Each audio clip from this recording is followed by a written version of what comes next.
You can see, so we're going to have our best man maid of honor speech. So if you continue eating and enjoy your meal, just keep the roar down a little bit. Ethan Thuma, best man, is going to give his speech now. All right. Well, hello everybody. I'm Ethan Thuma. On behalf of the other groomsmen, I just want to thank Bruce and Savannah for letting us be a part of their special day. It's just really cool to be here. So, all right. My friendship with Bruce goes way back to first grade. Bruce and I occasionally crossed paths at Cub Scouts, but we really got to know each other when we were on the same basketball team at church.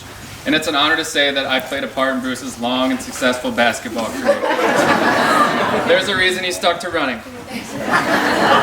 Little did I know that my fellow teammate and Cub Scout buddy would turn into my best friend and the brother I never had.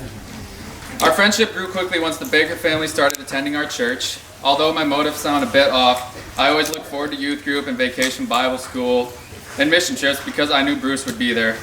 There was never any shortage of goofing around between us, like jumping in university fountains and mattress surfing after lights out. We kept the campus security very busy. Our friendship quickly extended past church, and we would regularly find ourselves causing mischief at the Baker house. I do vaguely remember this. The first time I was ever at Bruce's house, he got in a lot of trouble for throwing snowballs at the goats. Mrs. Baker was not happy at all. And then, around 6th grade, my parents convinced the Bakers to watch me every summer. What kid wouldn't want to spend every day of their summer break with their best friend? So, that was really fun. Our middle school summers were spent right at this pond, and the day would start with feeding the goats, and then after that, it was pretty much anything goes. We went through a lot of phases. We started with Legos, and then we went to Nerf guns, and then we upgraded to airsoft guns. Unfortunately, with our obsession with guns, no frog was safe between the summers of 2007 and 2010. Bruce introduced me to the wonderful world of YouTube and the art of filmmaking. If you dig deep enough, you might be able to find some of our best works. They're still out there. I really hope you don't find them. I accumulated days worth of Mario Kart experience and became a master fort builder. Blanket forts, pallet forts, snow forts. We built that shack, kind of cool. We even built a raft. It was super awesome. Summers were a blast, all until Bruce started driver's training. All I have to say is trips to Grandma's house took years off my life. I didn't know minivans could go on 2 wheels, but Mr. Baker could tell you it's possible. So yeah, be careful on your long road trip. Just when you think Bruce and I couldn't bond over anything else, he managed to convince me to run cross country with him. That's an entirely different speech that's way longer, but all you need to know is we ran and we made lifelong friendships in the process. Which brings me to my final point. Where Bruce has always been, there goes my chair. Where Bruce has always been my best friend and go-to guy for hanging out, in recent years he's become someone I look up to and admire quite a bit. You'd be hard-pressed to find someone more dedicated to advancing their friendships, running career, and passion for spreading the gospel. This is most evident on Bruce's impact at Olivet College. You are guaranteed to find Bruce's face on any number of admissions pamphlets or athletic posters throughout the campus. Olivet even liked him so much that they created a new position just to keep him around a little longer.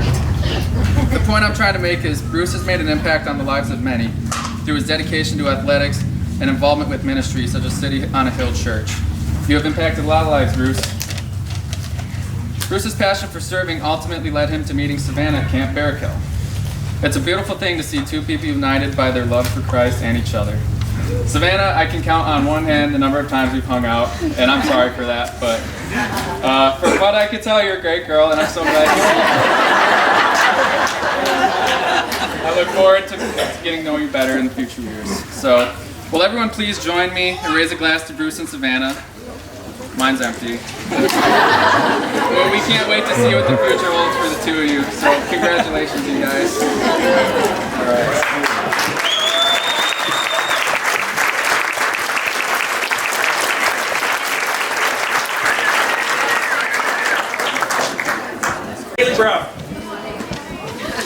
Hello, everyone.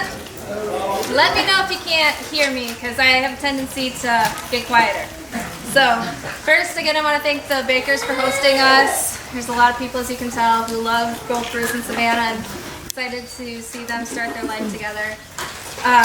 And to all the hands who helped prepare this, we have a lot of church friends and family, other family who have put in a lot of hours to help this all come together.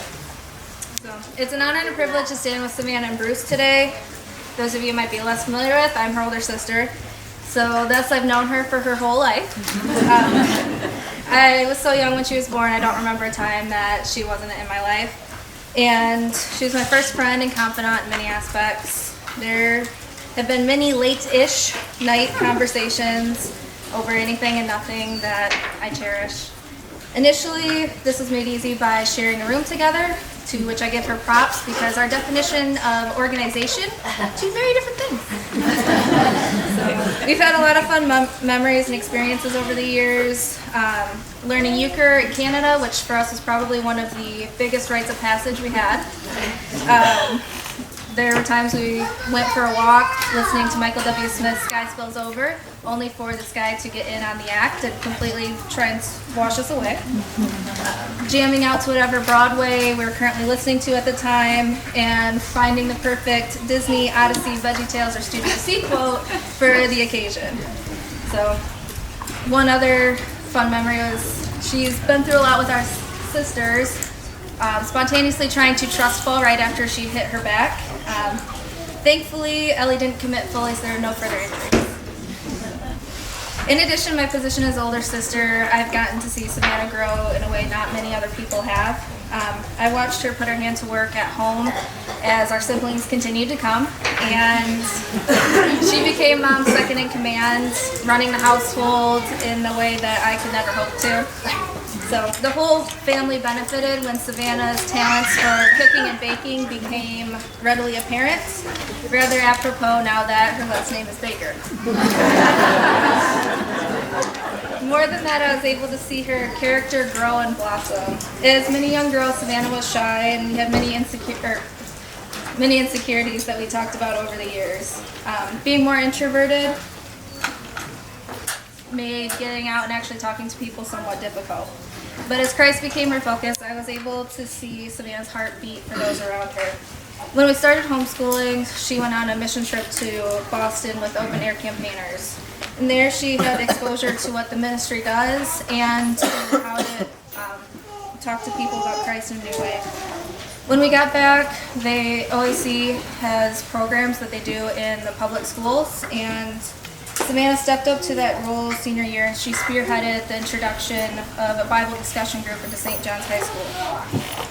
And by God's grace, it's still continuing 3 years later. I was so proud and challenged at the same time to examine how I was acting in my own faith. In keeping with her heart for Christ, she went to Camp Barracuda the summer after graduating high school. She was adamant her goal was to serve Jesus and pour into campers and staff's hearts without worrying about any relationship distractions. As she will tell you, it lasted a solid 2 days.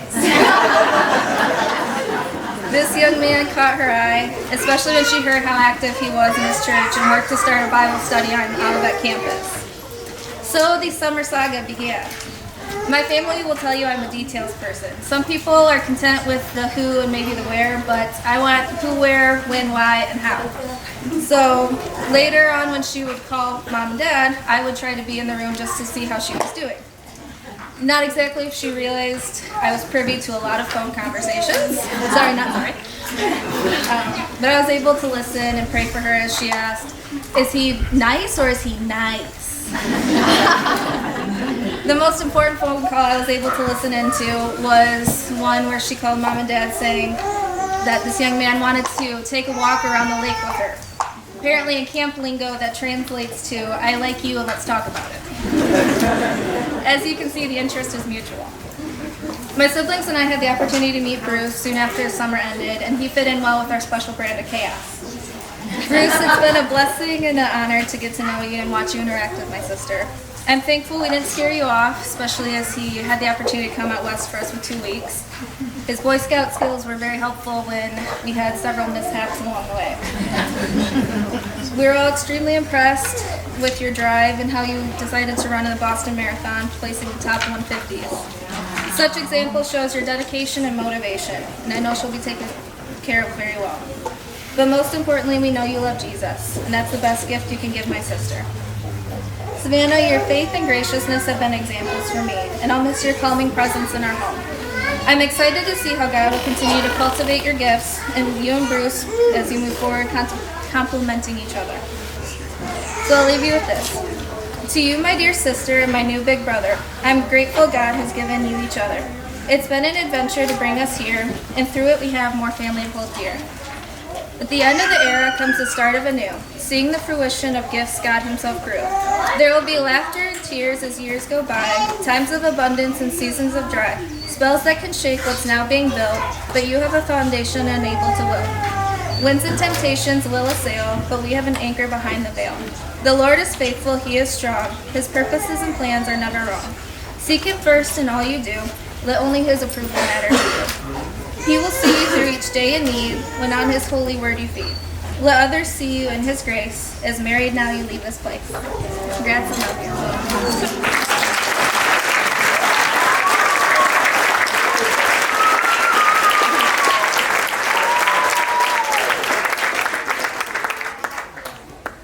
Thank you both. So at this time, if you would like more food, there are seconds. We have run out of plates, so take your plate with you. You're welcome to get seconds. The couple is now going to just mingle and visit with some of the people at the tables. So they'd be happy to say hi to you. You can get seconds if you want. We'll cut the cake in about 20 minutes. So donuts and that will be ready after the cake is cut.